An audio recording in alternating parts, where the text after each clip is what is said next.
welcome back to Storytime with Miss Leah. It's Wednesday and we're going to keep reading our story, My Father's Dragon. We are on chapter 5 and 6 today, and so we'll start that in a few minutes. But before we start that, it's nature time, and I wanted to talk a little bit more about the robins.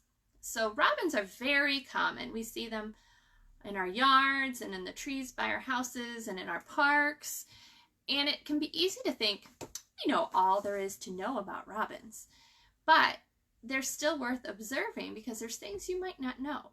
For instance, sometimes when you hear all the birds out singing, it's hard to know which bird is which, right? So earlier this week, we talked about the red-winged blackbird, and remember their sound had this little part to it.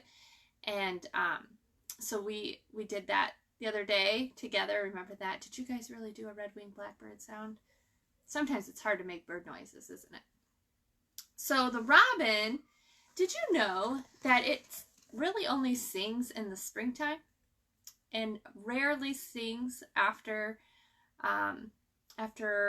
it's had its babies and they're grown up?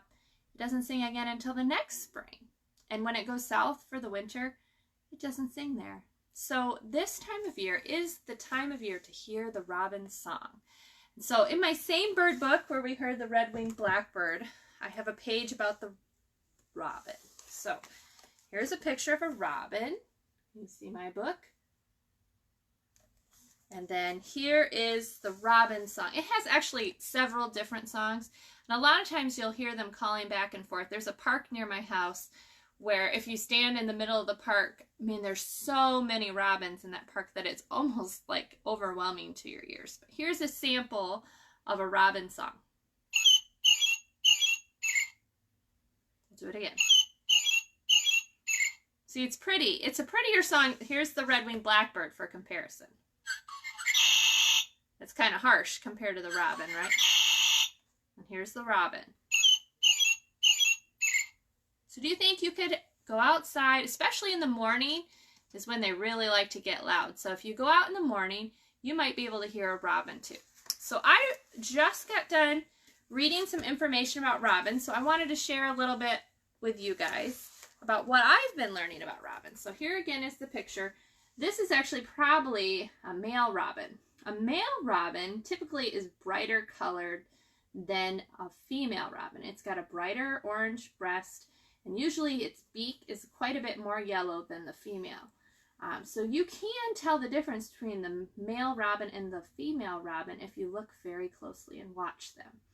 And I also didn't know that the male robins actually fly back before the female to make sure it's warm enough or something. I'm not even sure. But they fly back north and they fill their little bellies on berries, especially berries from the Virginia creeper. And they come back even before the ground is thawed. And as soon as the ground is kind of thawed, then the females join them. And they eat a lot of bugs.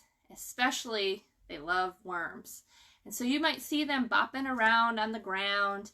And they kind of act like they're listening, because I think they can hear the worms under the ground or the bugs under the ground. And then all of a sudden you'll see them go, and they'll put their beaks in. And they use their really strong legs to kind of pull the worms out or pull the bugs right out of the ground. So if you watch robins, you can see them getting their fill from the bugs. And that's why a lot of farmers, they like them, because a lot of times the robins will get to things called cutworms. And cutworms can hurt the crops. And so we like birds and bats and other things that eat the insects, because otherwise we'd have so many insects that it would be hard to grow our food.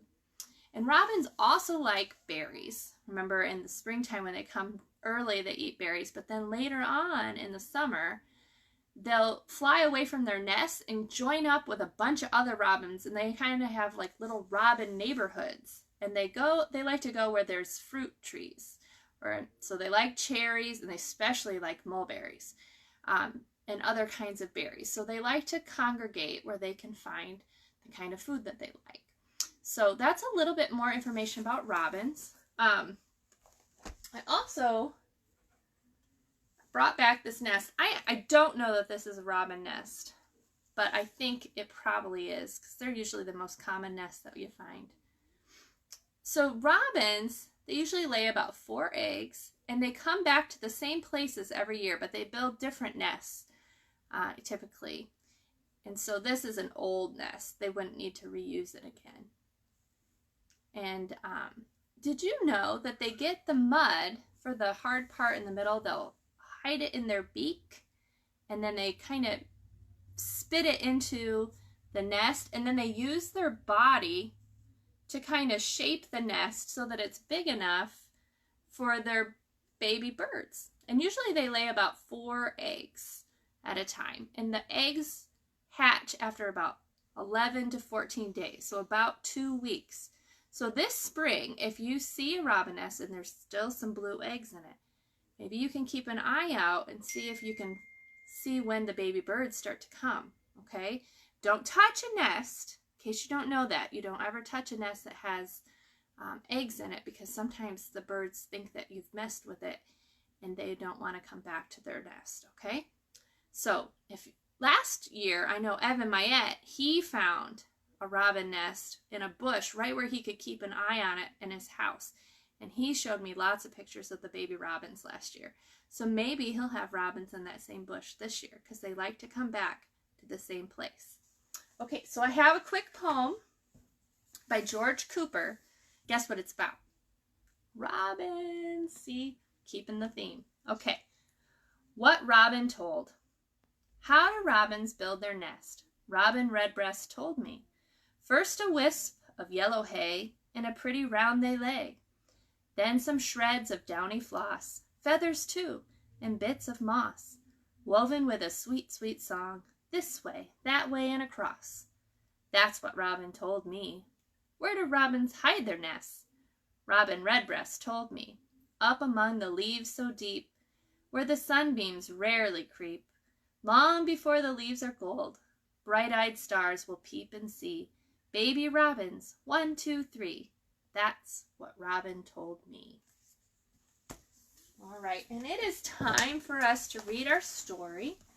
So let me find our page here. You guys remember what's been happening?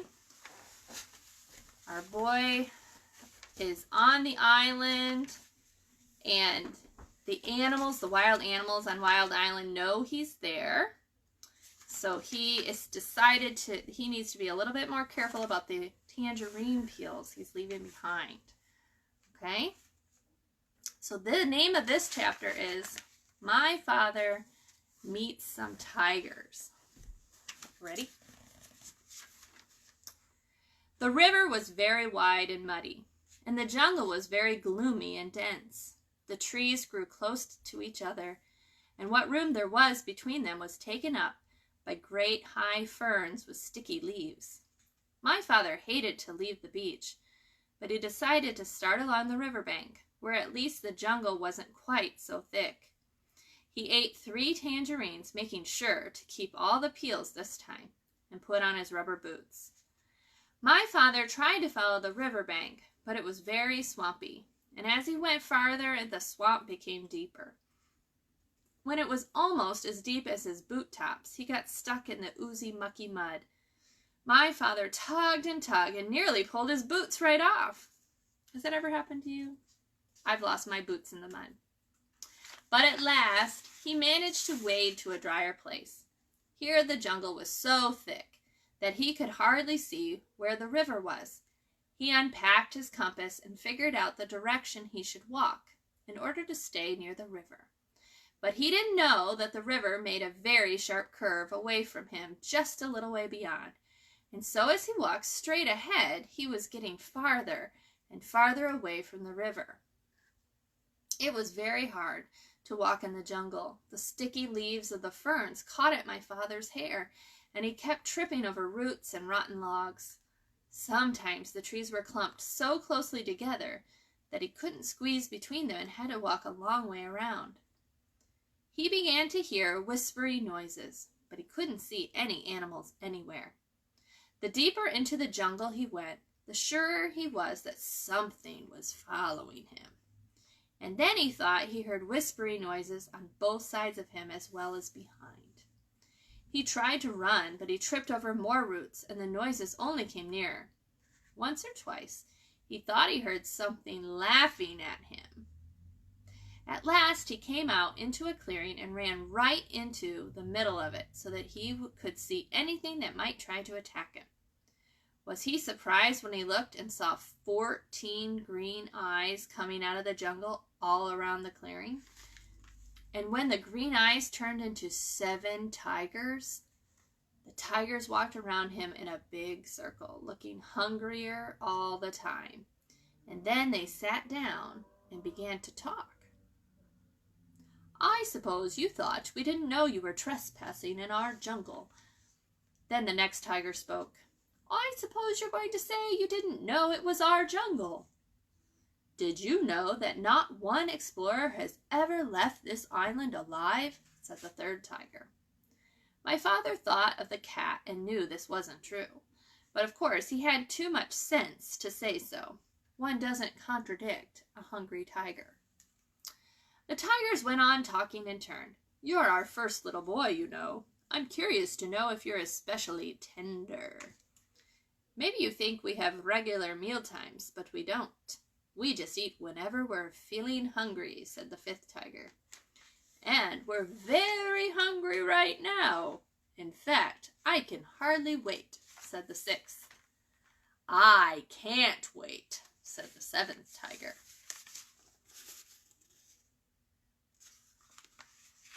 And then all the tigers said together in a loud roar, let's begin right now, and they moved in closer.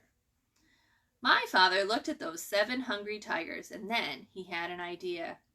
He quickly opened his knapsack and took out the chewing gum.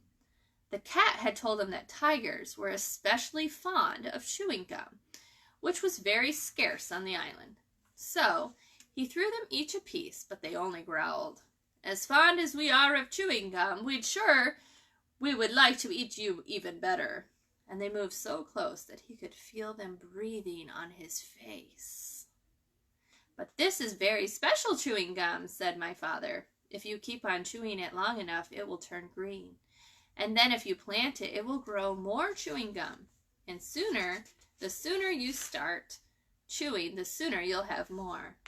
The tiger said, well, why didn't you say? Isn't that fine? And as each one wanted to be the first to plant the chewing gum, they all unwrapped their pieces and began chewing as hard as they could. Every once in a while, one tiger would look into another's mouth and say, nope, it's not done yet, until finally they were all so busy looking into each other's mouths to make sure that no one was getting ahead that they forgot all about my father.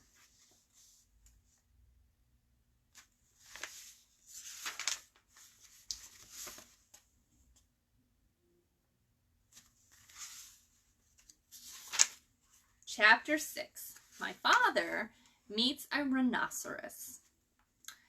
My father soon found a trail leading away from the clearing. All sorts of animals might be using it too, but he decided to follow the trail, no matter what he met, because it might lead to the dragon. He kept a sharp lookout in front and behind, and went on. Just as he was feeling quite safe, he came around a curve right behind the 2 wild boars. One of them was saying to the other, did you know that the tortoises thought they saw Monkey carrying his sick grandmother to the doctor's last week? But Monkey's grandmother died a week ago, so they must have seen something else. I wonder what it was. I told you that there was an invasion afoot, said the other boar, and I intend to find out what it is. I simply can't stand invasions. Me neither, said a tiny little voice. I mean, me neither. Said my father, and my father knew that the mouse was there too. Well, said the first boar, you search the trail up this way to the dragon. I'll go back down the other way through the big clearing, and we'll send Mouse to watch the ocean rocks in case the invasion should decide to go away before we find it. My father hid behind a mahogany tree just in time, and the first boar walked right past him.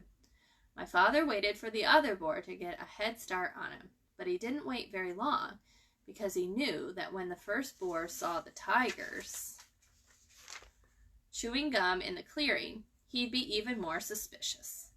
Soon the trail crossed a little brook, and my father, who by this time was very thirsty, stopped to get a drink of water. He still had on his rubber boots, so he waded into a little pool of water and was stooping down when something quite sharp picked him up by the seat of his pants and shook him very hard. "Don't you know that my private weeping pool?" said a deep, angry voice. My father couldn't see who was talking because he was hanging in the air right over the pool. But he said, "Oh, no, I am very sorry. I didn't know that everybody had a private weeping pool." "Everybody doesn't," said an angry voice. "But I do because I have such a big thing to weep about. And I drown everybody I find using my weeping pool." With that, the animal tossed my father up and down in the water. "What is it that you weep about so much?" said my father, trying to get his breath, and he thought over all the things he had in his pack. "Oh, I have many things to weep about, but the biggest thing is the color of my tusk." My father squirmed every which way trying to see the tusk, but it was through the seat of his pants, where he couldn't possibly see it. "When I was a young rhinoceros, my tusk was pearly white," said the animal, and then my father knew that he was hanging by the seat of his pants from a rhinoceros. "But it has turned a nasty yellow-gray in my old age, and I find it very ugly. You see, everything else about me is ugly, but when I had the beautiful tusk, I didn't worry so much about the rest. Now that my tusk is ugly too, I can't sleep nights just thinking about how completely ugly I am, and I weep all the time. But why should I be telling you these things? I caught you using my pool, and now I'm going to drown you." "Oh, well, wait a minute, Rhinoceros," said my father. "I have some things that will make your tusk all white and beautiful again. Just let me down and I'll give them to you." The Rhinoceros said, "You do? I can hardly believe it. Why, I am so excited." He put my father down and danced around in a circle while my father got out the tube of toothpaste and the toothbrush. "Now," said my father, "just move your tusk a little nearer, please, and I'll show you how to begin." My father wet the brush in the pool, squeezed on a dab of toothpaste, and scrubbed very hard in one tiny spot. Then he told the rhinoceros to wash it off. And when the pool was calm again, he told the rhinoceros to look in the water and see how white the little spot was. It was hard to see in the dim light of the jungle, but sure enough, the spot shone pearly white, just like new. The rhinoceros was so pleased that he grabbed the toothbrush and began scrubbing violently, forgetting all about my father. Just then, my father heard hoof steps, and he jumped behind the rhinoceros. It was the boar, coming back from the big clearing where the tigers were chewing gum. The boar looked at the rhinoceros and at the toothbrush and the tube of toothpaste, and then he scratched his ear on a tree. "Tell me, Rhinoceros," he said, "where did you get that fine tube of toothpaste and that toothbrush?" "Too busy," said the rhinoceros, and he went on brushing as hard as he could.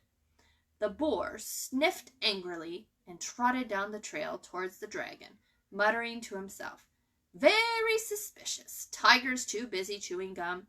Rhinoceros too busy brushing his tusk. Must get hold of that invasion. Don't like it one bit. Not one bit. It's upsetting everybody terribly. Wonder what it's doing here anyway." That's the end of our 2 chapters for today. So tomorrow, join me for chapter 7 and chapter 8, and then we'll finish up our book on Friday. So I hope that you're liking this story. It's a little silly, isn't it? We're learning all about these wild animals, and this little boy is tricking them with all kinds of simple things like toothbrushes and chewing gum. But those boars, they're onto him. So I wonder what's going to happen, and I wonder what's going to happen when he finds the dragon. So I will see you guys tomorrow. Don't forget to post your pictures of your baking. I saw, was it Harper? Harper, that was very fun. Thank you so much for sharing that. If any of you, the rest of you are baking something, I would love to see it. You guys have a great day.